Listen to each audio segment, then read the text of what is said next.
Salut tout le monde, moi c'est Léa. Aujourd'hui dans la story on parle des Black Panthers. Wakanda. Lily, on avait dit pas ces Black Panthers là. Lesquels alors?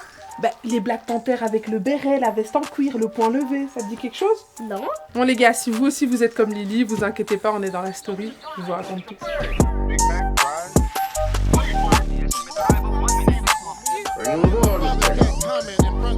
Pour bien comprendre comment les Black Panthers sont nés, il faut remonter un petit peu en arrière. On est le 1er décembre 1955 à Montgomery en Alabama et ça fait un peu moins d'un siècle que l'esclavage a été aboli. Sauf que pour les Noirs, on est encore loin de la libération totale parce qu'on est en pleine Amérique ségrégationniste. Et comme le disait Martin Luther King, les Afro-Américains sont jugés sur leur couleur de peau et non sur la valeur de leur caractère. À cette époque, les États-Unis sont très racistes et c'est encore pire dans les États du Sud. En 1955, Rosa Parks, qui est membre du NAACP, qui est l'acronyme pour National Association for the Advancement of Colored People, refuse de céder sa place dans un bus à un homme blanc.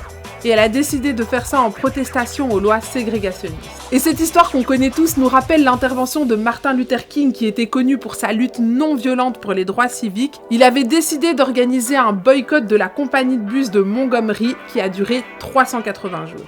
Le 13 novembre 1956, la Cour suprême des États-Unis décide de mettre fin aux lois ségrégationnistes dans les bus et 2 ans plus tard dans les écoles, mais en vrai c'était très peu appliqué, voire pas du tout. Le 28 août 1963, Martin Luther King, encore lui, réussit à réunir près de 300 000 personnes qui vont défiler dans les rues de Washington pour lutter pour les droits civiques. Et c'est le fameux jour du « I have a dream ». I have a dream. Désolé Martin si je l'ai mal fait. Suite à ça, Lyndon B. Johnson, qui est président depuis un peu moins d'1 an, proclame le Civil Act Right qui supprime la discrimination sur la couleur de peau et la religion dans les lieux publics. Ensuite, le Voting Act Right en 1965 vient supprimer toute discrimination face à l'exercice du vote. Mais Queenie, tu n'as toujours pas parlé des Black Panthers. T'inquiète, on y vient.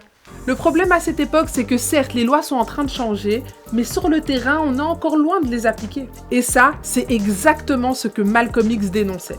Et contrairement à Martin Luther King, il était le symbole de la lutte violente face à la suprématie blanche et au racisme. D'ailleurs, il était très controversé pour ses prises de position. Et le 21 février 1965, Malcolm X meurt assassiné, et t'imagines bien que ça n'a pas arrangé les choses. En août de la même année, il y a les émeutes de Watt à Los Angeles suite à de nombreuses bavures policières. Et puis t'ajoutes à ça la mort d'un étudiant à Oakland, et là, c'est la goutte de trop. Et du coup, Bobby Seale, étudiant en droit, et Huey P. Newton décident de créer le Black Panther Party for Self-Defense en 1966. Cette organisation utilisait la panthère noire en opposition au parti démocrate qui utilisait un coq blanc. Très vite, le Black Panther Party va se structurer et connaît un énorme succès auprès de la communauté afro-américaine de Californie. 1 an après la création des Black Panthers, ses fondateurs Huey P. Newton et Bobby Seale décident de rédiger un programme anti-règles. Leur idéologie se situe à la croisée du marxisme, du nationalisme noir et de l'antimilitarisme. Tous les membres du parti devaient respecter et pratiquer activement le programme et ce de manière quotidienne. Le programme en 10 points a été publié le 15 mai 1967 dans le 2e numéro de l'hebdomadaire du parti de Black Panther. Et pour résumer un peu, dans ces 10 points, ce qu'ils demandaient, c'était la liberté, des logements, de l'éducation, la fin du pillage du peuple noir et plein d'autres points essentiels à la lutte pour les droits civiques. Au niveau de leurs actions pour lutter contre les violences policières, ils décident de porter une arme de manière bien visible. Et là, tu vas me dire, mais t'avais pas dit qu'ils étaient antimilitaristes? C'était un peu comme une métaphore pour dire, ok, vous avez le monopole de la violence légitime, vous ne voulez pas nous donner le pouvoir, alors on va le prendre par nos propres moyens. Et aussi un autre truc de ouf qu'ils faisaient, c'est qu'ils organisaient des contre-patrouilles policières. En gros, ils voulaient être là pour surveiller si l'exercice policier se faisait dans le respect de la loi. Du coup, là où il y avait un policier, il y avait aussi un membre du parti Black Panther. En 1967, le gouverneur de Californie fait passer une loi qui interdit le port d'armes en public. Et les Black Panthers, ils sont pas dupes, ils comprennent bien que cette loi, elle les vise directement. Du coup, ils décident de prendre des armes pour aller se poster sur le parvis de l'Assemblée de Sacramento, qui est la capitale de la Californie, pour manifester et contester cette loi. En 1968, Martin Luther King est assassiné par des suprémacistes blancs. La même année aux Jeux Olympiques de Mexico, Tommy Smith et John Carlos lèvent le poing en signe de soutien aux émeutes des ghettos. Ils portaient aussi un gant noir en cuir, symbole des Black Panthers. Et ça a donné naissance à cette fameuse photo iconique, historique, enfin bref, vous avez compris.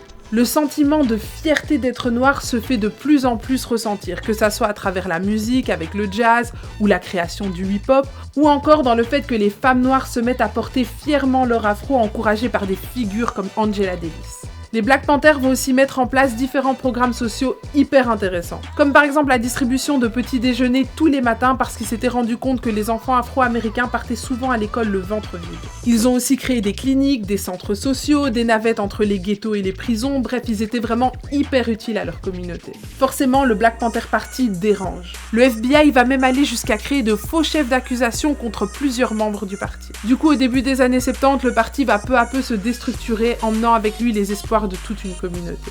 Rêve est trop long, le réveil est brutal. Black Panther, comme la daronne de Tupac.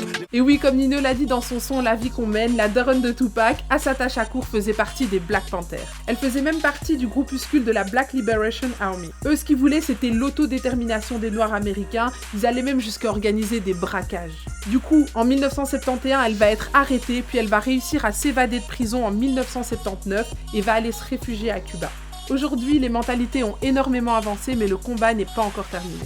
Rappelez-vous le geste de Colin Kaepernick. Il avait décidé de poser un genou à terre pendant l'hymne américain en 2016 en protestation aux violences policières. Si des mouvements comme le Black Lives Matter existent, c'est que le combat n'est pas encore terminé et il continuera avec ou sans les Black Panthers.